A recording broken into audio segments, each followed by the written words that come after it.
Start कर दीजिए madam, इसको स्टार्ट कर दीजिए बेटा। ओके, मुगल राजवंश में अब आप तीसरे बादशाह को पढ़ने से पूर्व थोड़ा सा शेरशाह सूरी के बारे में आपको पढ़ना पड़ेगा। शेरशाह सूरी, ध्यान रहे, शेरशाह सूरी यद्यपि अफगान शासक थे और इन्होंने जिस राजवंश की स्थापना की वह राजवंश द्वितीय अफगान साम्राज्य कहा जाता है। द्वितीय अफगान साम्राज्य इनका राजवंश कहा जाता है। प्रथम अफगान साम्राज्य की स्थापना लोदियों ने किया था आगरा में। प्रथम अफगान साम्राज्य वही था।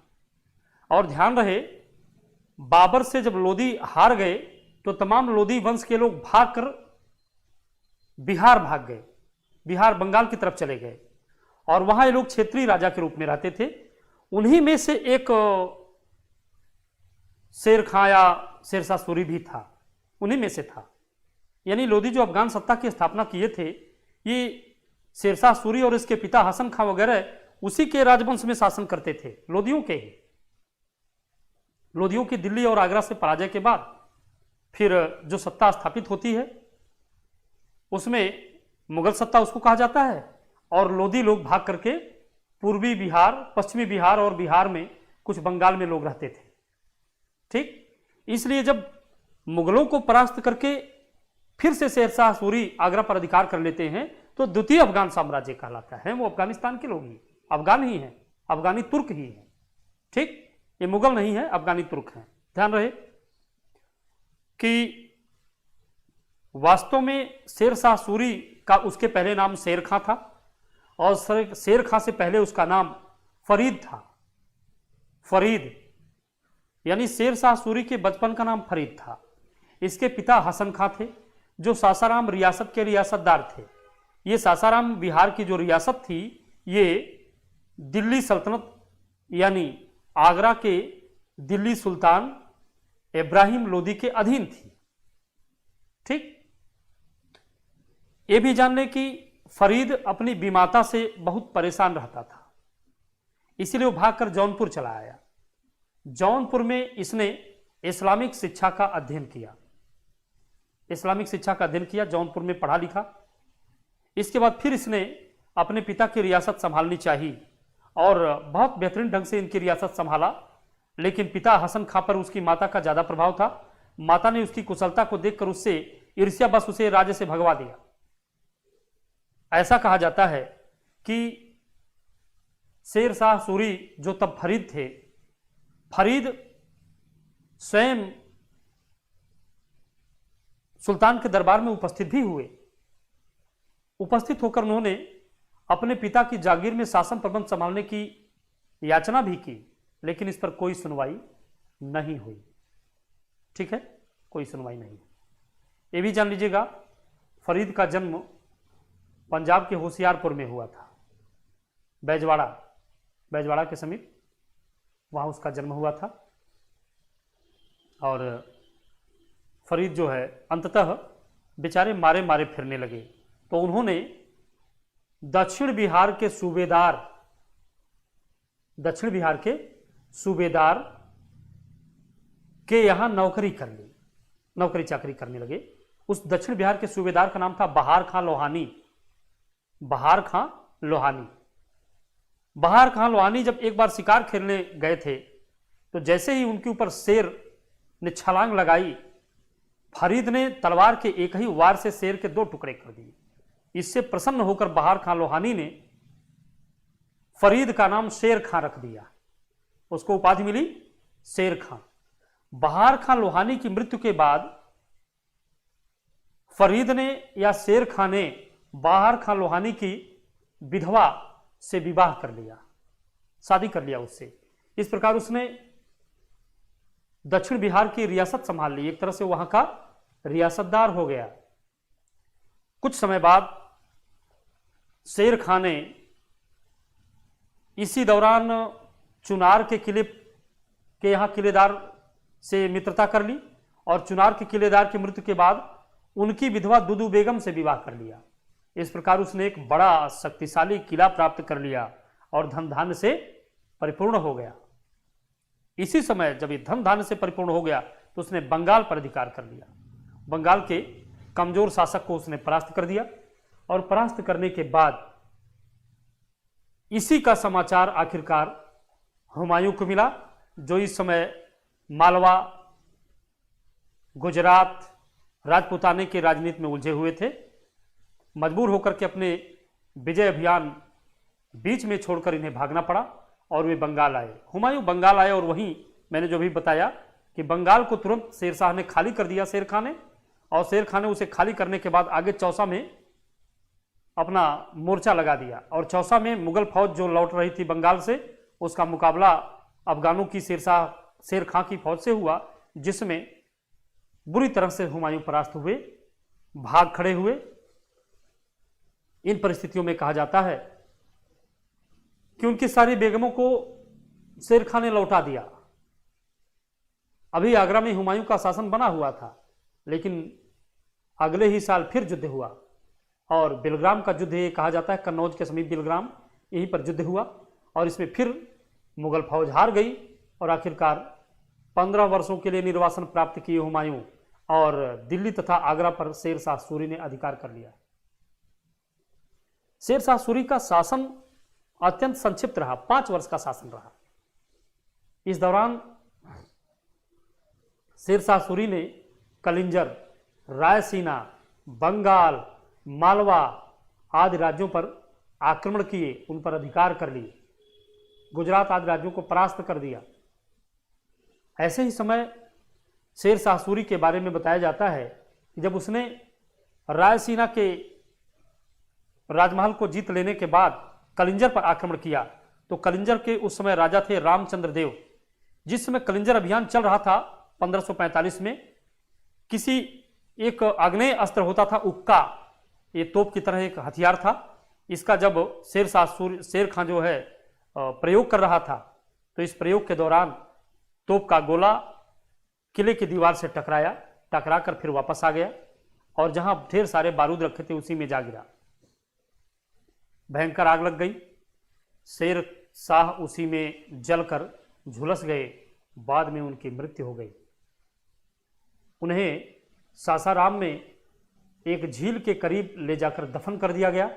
वह बड़ा ही सुंदर, उस पर मकबरा बनवाया गया। शेर शाह सूरी का मकबरा कुछ इतिहासकारों ने लिखा है ताजमहल से भी खूबसूरत है। शेर शाह ने इस 5 वर्ष के शासनकाल के दौरान कई बेहतरीन राज व्यवस्था का निर्माण उन्होंने किया था। जैसे ये जान लें, शेर शाह सूरी जो अति प्राचीन काल में सम्राट चंद्रगुप्त मौर्य ने सड़क बनवाई थी, बंगाल से लेकर लाहौर तक उत्तरापथ सड़क, इस सड़क को उन्होंने फिर से निर्मित कराया, इसका जीर्णोद्धार कराया, उसका नाम सड़क-ए-आजम रख दिया, सड़क-ए-आजम। पाटलिपुत्र का नाम उन्होंने पटना रख दिया। ठीक, जी हाँ। बंगाल में एक नई शासन व्यवस्था स्थापित की, नई शासन व्यवस्था, और वहां पर आमिर बंगला नाम के एक नए पदाधिकारी की नियुक्त की और इस पद पर काजी फजीलात नाम का एक व्यक्ति नियुक्त हुआ। काजी फजीलात वो अमीर बंगला हुए। बंगाल का एक नया शासन उन्होंने स्थापित किया। शेर शाह सूरी ने कृषि क्षेत्र में भी सुधार किया, कृषि क्षेत्र में भी सुधार किया। उन्होंने कृषि की जो लगान दर तय की, उसके पहले उसकी नाप करवाई उसकी, और इसके लिए उन्होंने 2 कर भी वसूला, जरीबाना और महसिलाना। नाप का जो शुल्क होता था उसको जरीबाना कहते थे, वो 2.5% लिया जाता था, और महसिलाना जो लगान वसूल किया जाता उस पर जो खर्च आता था उसे महसिलाना कहा जाता था। जरीबाना और महसिलाना 2 कर भी वसूला। रैयतों को उन्होंने प्रत्यक्ष कर लेना प्रारंभ किया। इस तरह से उन्होंने कृषकों को काफी राहत भी दी, न्याय की व्यवस्था लागू की, साथ ही साथ सड़कों के किनारे फलदार वृक्ष लगवाए, छाया के लिए वृक्ष लगवाए, और वहीं उन्होंने व्यापारियों के ठहरने के लिए सराय की स्थापना करवाई, सराय बनवाए। ठीक। शेरशाह सूरी ने मुद्रा में भी सुधार किया, मुद्रा व्यवस्था में भी सुधार किया। ध्यान रहे, इनके पहले गजे सिकंदरी चली आ रही थी, उसे तो जारी रखा, लेकिन मुद्रा के रूप में जो पहले टंका और जीतल चला आ रहा था, फिर मुगलों के समय टंका जीतल को समाप्त करके मुहर चलने लगी थी। मुहरें, सुंदर सुंदर मुहरें चलती थी, अदली सिक्के चलते थे। इसकी जगह उन्होंने रुपए और पैसे नाम के सिक्के चलवाए, रुपए पैसे नाम के सिक्के चलवाए। इतिहासकारों ने लिखा है शेरशाह सूरी ने 5 साल में वो कार्य कर दिखाया जो लंबे समय तक मुगल नहीं कर पाए और सैकड़ों वर्ष तक अंग्रेज नहीं कर पाए। ठीक, शेरशाह सूरी ने ऐसा कार्य किया। इनके इतिहासकार, इस शेरशाह सूरी का प्रमुख इतिहासकार था अब्बास खां शेरवानी। अब्बास खां शेरवानी, इन्होंने शेरशाह के बारे में तमाम अच्छे तथ्य लिखे हैं। ठीक, ये रहा शेरशाह सूरी का इतिहास। इसमें एक चीज और, शेरशाह सूरी के समय मारवाड़ के महाराज अत्यंत मजबूत होते जा रहे थे, जिनका नाम था महालदेव। मालदेव या महालदेव अत्यंत शक्तिशाली होते जा रहे थे। वे मारवाड़ के राजा थे। मारवाड़ के राजा मालदेव पर आखिरकार शेरशाह सूरी ने विजय अभियान किया। यद्यपि मारवाड़ के राजा परास्त नहीं हो रहे थे, लेकिन धोखे से शेरशाह सूरी ने काम लिया, राजा के शिविर में जाली पत्र फेंकवा दिए। इस समय जैता और कुप्पा नाम के 2 प्रमुख अधिकारी राजा के थे जो बड़े विश्वसनीय थे।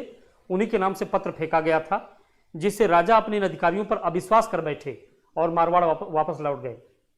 युद्ध हुई, उसमें राजपूत फौज तहस नहस हो गई, मारवाड़ पर अधिकार कर लिया गया।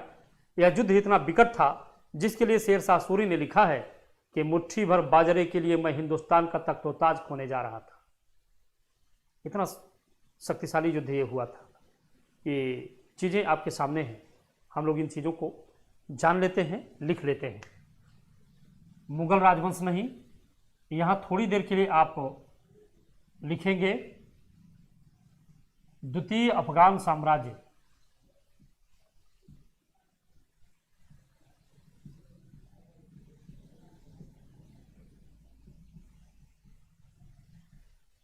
ये द्वितीय अफगान साम्राज्य रहा।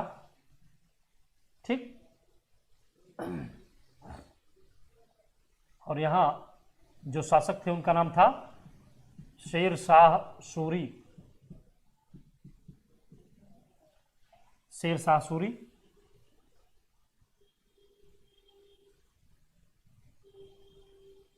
और इनका शासनकाल 1540 से 1545 तक ये शासनकाल है शेरशाह सूरी का। इसके बारे में हम लोग थोड़ा थोड़ा अध्ययन कर लेंगे तो हमारी परीक्षा की दृष्टि से अत्यंत लाभदायक होगा।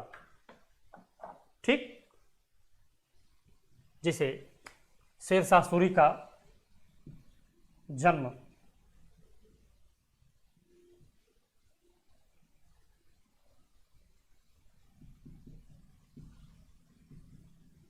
होशियारपुर, पंजाब।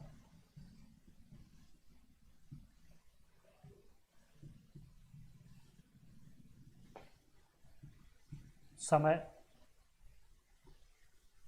2 समय इनकी लिखी जाती है। ठीक, लेकिन आप कुछ भी इसके लिए मान सकते हैं।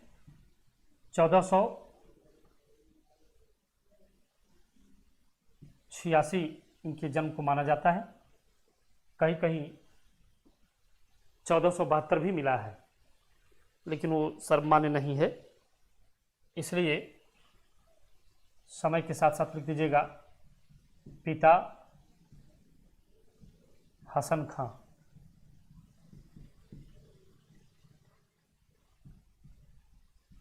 सासाराम, बिहार।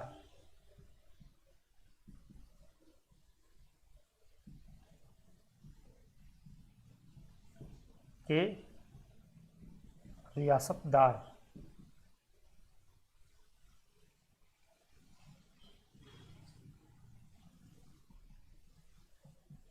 शिक्षा इसकी कहाँ हुई? जौनपुर। जौनपुर में इसने इस्लामिक शिक्षा लिया। ठीक। उपाधि, ओ सॉरी,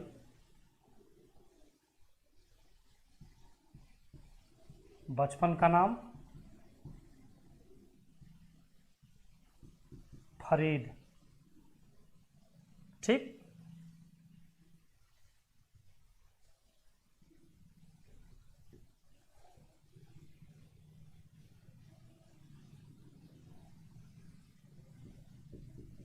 उपाधि शेर खां।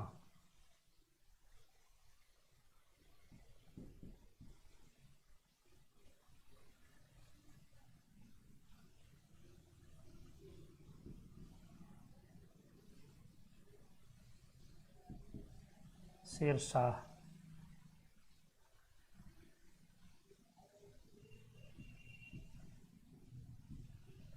हुमायूं को हराकर। हुमायूं को हराकर शेरशाह की उपाधि, शेर मारने के उपलक्ष्य में शेर की उपाधि, शेर खां की उपाधि धारण किया।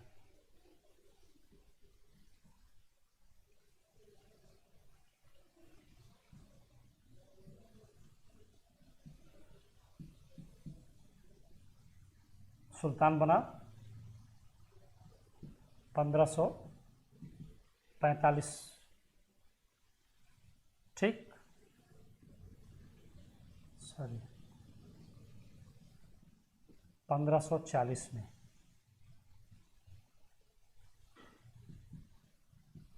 चौसा और बिलग्राम के युद्ध में हुमायूं को हराकर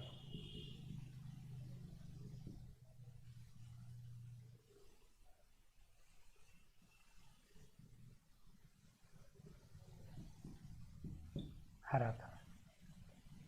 ठीक। ये सुल्तान बने 1540 में, चौसा और बिलग्राम के युद्ध में हुमायूं को हराकर ये सुल्तान बने। ठीक। आगे हम लोग इसमें देख लेते हैं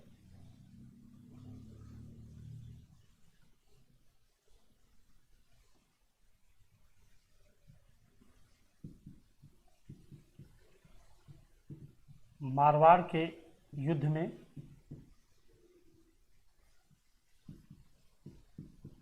राजा मालदेव को परास्त किया।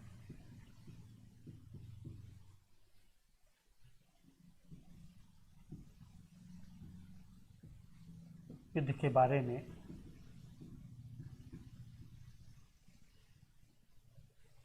इसी युद्ध के बारे में शेरशाह लिखता है कि मुट्ठी भर बाजरे के लिए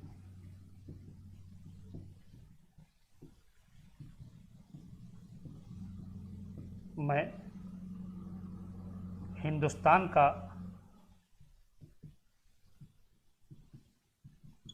साम्राज्य खोने वाला था।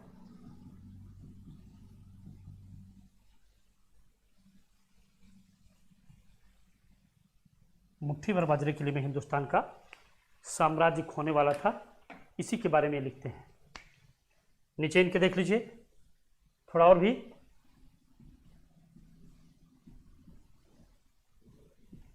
रायसीना के युद्ध में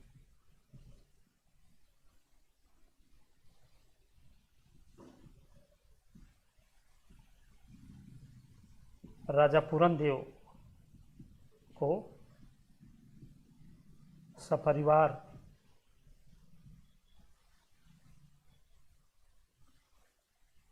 मौत के घाट उतार दिया।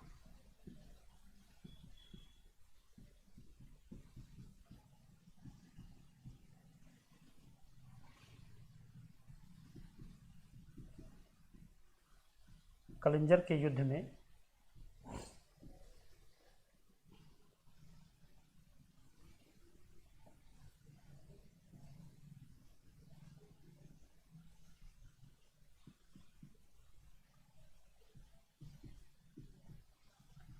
किले से टकराकर फटे गोले से झुलसकर उसकी मौत हो गई।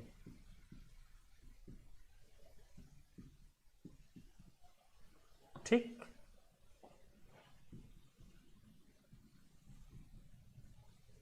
शेरशाह के कार्य, क्या क्या कार्य इन्होंने किया है, इसके बारे में हम लोगों को जानना है। जो मैंने अभी आपको बताया वही चीज़ आपको लिखना है शेरशाह के कार्य में। ठीक। शेरशाह का जो कार्य है उसमें पहला,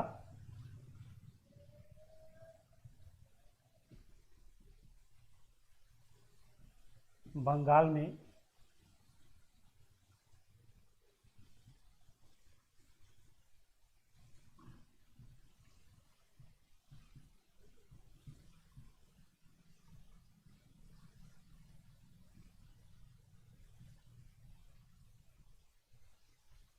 अमीर बंगला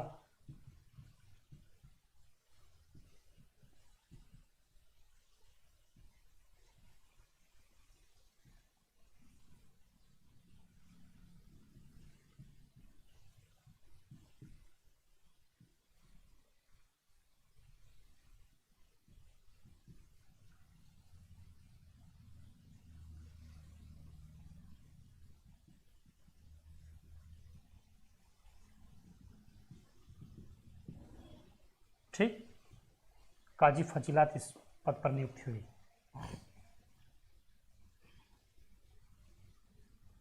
दूसरा क्या इन्होंने किया,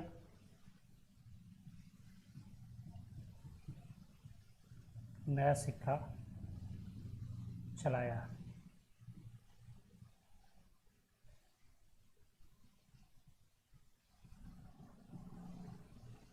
तथा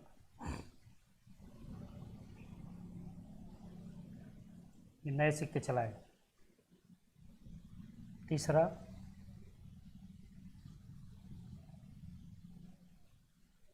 कृषि सुधार के तहत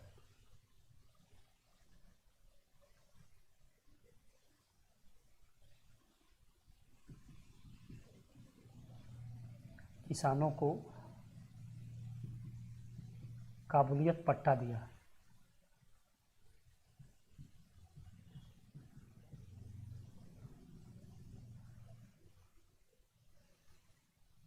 तथा 2 कर जरिमाना और महसिलाना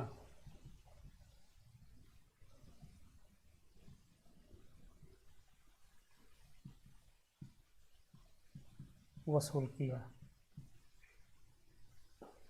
ठीक।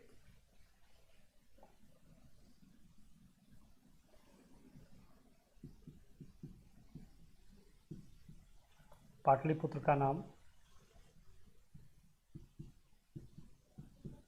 पटना रख दिया।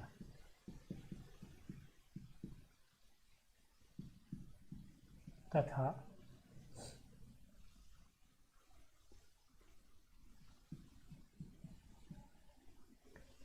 उत्तरापथ सड़क को पुनः निर्मित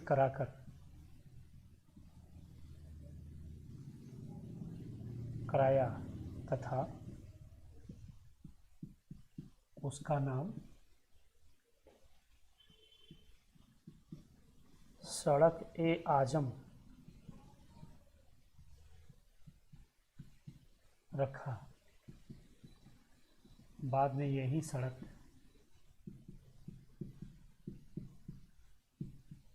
जीटी रोड के नाम से प्रसिद्ध हुई। ठीक है, पाटलिपुत्र का नाम पटना रख दिया और उत्तरापथ सड़क को पुनः निर्मित कराया तथा उसका नाम सड़क ए आजम रख दिया। बाद में यही सड़क जीटी रोड के रूप में प्रसिद्ध हुई। ठीक,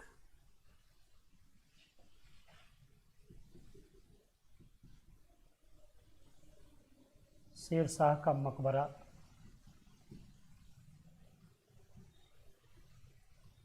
सासाराम।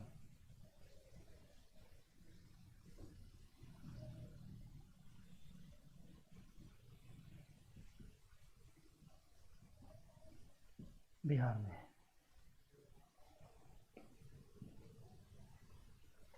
प्लीज नोटेड, आप सभी लोग इसे नोट कर लें, और नोट करने के बाद तब फिर जब हमें आप प्रतिक्रिया देंगे तो इस चैप्टर के बाद फिर हम नेक्स्ट आगे आपको सम्राट अकबर के बारे में पढ़ाएंगे, बताएंगे।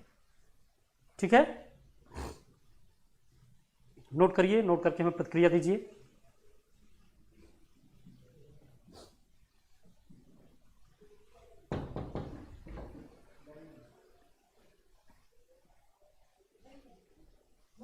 नोट कर ले बच्चे, नोट करके फिर आप हमें प्रतिक्रिया दें।